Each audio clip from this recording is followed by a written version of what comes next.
ಸ್ನೇಹಿತರೆ, ಎಲ್ಲರಿಗೂ ನಮಸ್ಕಾರ. ಸ್ನೇಹಿತರೆ, ಭಾರತೀಯ ರೈಲ್ವೆ ಇಲಾಖೆಯಲ್ಲಿ ಖಾಲಿ ಇರುವಂತಹ ಸುಮಾರು 32,000 ಗ್ರೂಪ್ ಡಿ ಹುದ್ದೆಗಳನ್ನು ಭರ್ತಿ ಮಾಡಿಕೊಳ್ಳಿಕ್ಕಾಗಿ ಇಲಾಖೆಯು ಸ್ಯಾಟ್ ನೋಟಿಫಿಕೇಶನ್ ಅನ್ನು ಹೊರಡಿಸಿದೆ. ಇದೇ ಡಿಸೆಂಬರ್ 24ರಂದು ಸ್ಯಾಟ್ ನೋಟಿಫಿಕೇಶನ್ ಅನ್ನು ಹೊರಡಿಸಿದೆ. ಹಾಗಾದ್ರೆ ಈ ಒಂದು ಹುದ್ದೆಗೆ ಅರ್ಜಿ ಸಲ್ಲಿಸಲಿಕ್ಕೆ ಯಾವಾಗಲಿಂದ ಸ್ಟಾರ್ಟ್ ಆಗ್ತದೆ, ಸೊ ಅರ್ಜಿ ಸಲ್ಲಿಸಲು ಕೊನೆಯ ದಿನಾಂಕ ಯಾವಾಗ ಮತ್ತು ಏನೇನು ದಾಖಲಾತಿಗಳು ಬೇಕಾಗುತ್ತವೆ ಹಾಗೂ ಈ ಒಂದು ಹುದ್ದೆಗೆ ಅರ್ಜಿ ಸಲ್ಲಿಸಲಿಕ್ಕೆ ಏನೇನು ಅರ್ಹತೆಗಳಿರಬೇಕು ಅಂತೇಳಿ ಸ್ಪಷ್ಟವಾಗಿ ಈ ವಿಡಿಯೋದಲ್ಲಿ ತಿಳಿಸಿಕೊಡ್ತೇನೆ. ಸೊ ವಿಡಿಯೋ ಸ್ಕಿಪ್ ಮಾಡಿದೆ ಪೂರ್ತಿ ನೋಡಿ ಹಾಗೂ ನಿಮ್ಮ ಸ್ನೇಹಿತರಿಗೂ ಕೂಡ ಶೇರ್ ಮಾಡಿ. ಹಾಗೆ ಇದೇ ರೀತಿಯಾದಂತಹ ಒಂದು ಜಾಬ್ ಇನ್ಫಾರ್ಮೇಶನ್ ವಿಡಿಯೋಗಳಿಗಾಗಿ ನಮ್ಮ ಚಾನಲ್ ಸಬ್ಸ್ಕ್ರೈಬ್ ಮಾಡಿಕೊಳ್ಳಿ.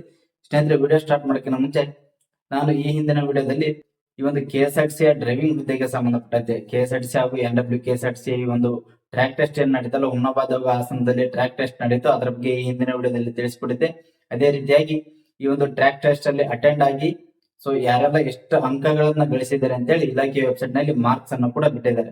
ಸೊ ಸಂಬಂಧಪಟ್ಟಂತಹ ಅಭ್ಯರ್ಥಿಗಳು ಆ ಒಂದು ಮಾರ್ಕ್ಸ್ ಅನ್ನ ಚೆಕ್ ಮಾಡಿಕೊಳ್ಳಬಹುದು. ಹಾಗೆ 48ಕ್ಕಿಂತ ಹೆಚ್ಚು ಅಂಕವನ್ನು ಗಳಿಸಿದವ್ರನ್ನ 90 ದಿನಗಳವರೆಗೆ ಅಂದ್ರೆ 3 ತಿಂಗಳ ಕಾಲ ಹೊರಗುತ್ತಿಗೆ ಆಧಾರದ ಮೇಲೆ ಒಂದು ಹುದ್ದೆಗೆ ನೇಮಕಾತಿ ಮಾಡಿಕೊಳ್ಳಲಾಗುತ್ತದೆ. ಸೊ ಇದು ತಾತ್ಕಾಲಿಕವಾಗಿರ್ತದೆ, ಪರ್ಮನೆಂಟ್ ಜಾಬ್ ಆಗಿರುವುದಿಲ್ಲ, ಕೇವಲ 90 ದಿನಗಳವರೆಗೆ ಮಾತ್ರ ಇರುತ್ತದೆ. ಸೊ ಈ ಒಂದು ಹುದ್ದೆಗೆ ಸಂಬಂಧಪಟ್ಟಂತವರು ಆ ಒಂದು ಇಲಾಖೆಯ ವೆಬ್ಸೈಟ್ ಗೆ ಭೇಟಿ ನೀಡಿ ಚೆಕ್ ಮಾಡಿಕೊಳ್ಳಬಹುದು. ಹಾಗೆ ಈ ಒಂದು 32,000 ರೈಲ್ವೆ ಇಲಾಖೆ ಒಂದು ಗ್ರೂಪ್ ಡಿ ಹುದ್ದೆಗೆ ಸಂಬಂಧಪಟ್ಟಂತೆ ನೋಡುವುದಾದ್ರೆ ಈ ಹುದ್ದೆಗೆ ಅರ್ಜಿ ಸಲ್ಲಿಸಲಿಕ್ಕೆ ವಿದ್ಯಾರ್ಹತೆ ಏನಾಗಿರ್ಬೇಕು ಅಂದ್ರೆ SSLC ಅಥವಾ ITI ಪಾಸ್ ಆದಂತಹ ಅಭ್ಯರ್ಥಿಗಳು ಈ ಒಂದು ಹುದ್ದೆಗೆ ಅರ್ಜಿಯನ್ನು ಸಲ್ಲಿಸಬಹುದು. ಓಕೆ, ಇದು ವಿದ್ಯಾರ್ಹತೆ ಆಗಿರ್ತದೆ.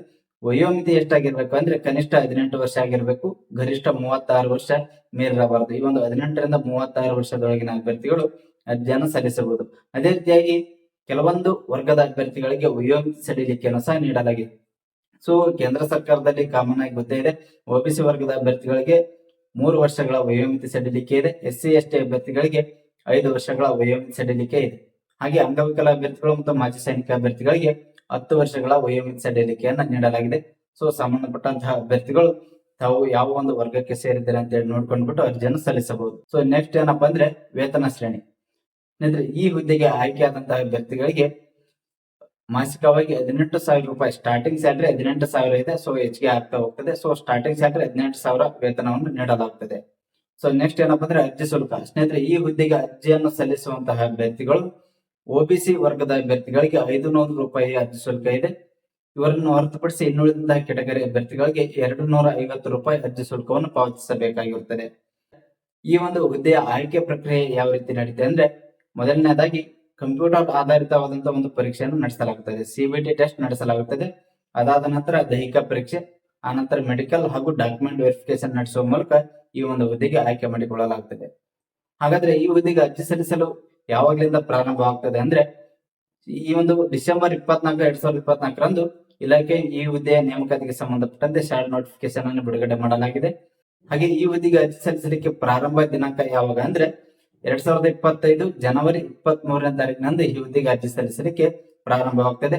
ಹಾಗೆ ಅರ್ಜಿ ಸಲ್ಲಿಸಲು ಕೊನೆಯ ದಿನಾಂಕ ಫೆಬ್ರವರಿ 22, 2025ರಂದು ಅರ್ಜಿ ಸಲ್ಲಿಸಲು ಕೊನೆಯ ದಿನಾಂಕವಾಗಿರುತ್ತದೆ. ಸೊ ಯಾರೆಲ್ಲ ಈ ಒಂದು ರೈಲ್ವೆ ಇಲಾಖೆಯಲ್ಲಿ ಹುದ್ದೆಯನ್ನು ಪಡೆದುಕೊಳ್ಳಬೇಕು ಅಂತೇಳಿ ಆಸಕ್ತಿ ಇದೆಯೋ ಅವರೆಲ್ಲರೂ ಕೂಡ ಈ ಒಂದು ಹುದ್ದೆಗೆ ಅರ್ಜಿಯನ್ನು ಸಲ್ಲಿಸಿ ಈ ಹುದ್ದೆಯನ್ನು ತಮ್ಮದಾಗಿಸಿಕೊಳ್ಳಬಹುದು. ಸೊ ನಾನು ನೀಡಿದಂತಹ ಮಾಹಿತಿ ತಮಗೆ ಇಷ್ಟವಾಗಿದ್ದರೆ ನಿಮ್ಮ ಸ್ನೇಹಿತರಿಗೂ ಕೂಡ ಶೇರ್ ಮಾಡಿ, ಅವರಿಗೂ ಸಹ ಇದರ ಒಂದು ಮಾಹಿತಿ ತಲುಪಲಿ. ಇನ್ನು ಕೂಡ ನಮ್ಮ ಚಾನಲ್ ಸಬ್ಸ್ಕ್ರೈಬ್ ಮಾಡಿಕೊಳ್ಳದೆ ಇದ್ರೆ ಈ ರೀತಿಯಾದಂತಹ ಒಂದು ಯೂಸ್ಫುಲ್ ಇನ್ಫಾರ್ಮೇಶನ್ ವಿಡಿಯೋಗಳಿಗಾಗಿ ನಮ್ಮ ಚಾನಲ್ ಸಬ್ಸ್ಕ್ರೈಬ್ ಮಾಡಿಕೊಂಡು ಬೆಲ್ ಐಕಾನ್ ಬಟನ್ ಒತ್ತಿ. ಧನ್ಯವಾದಗಳು.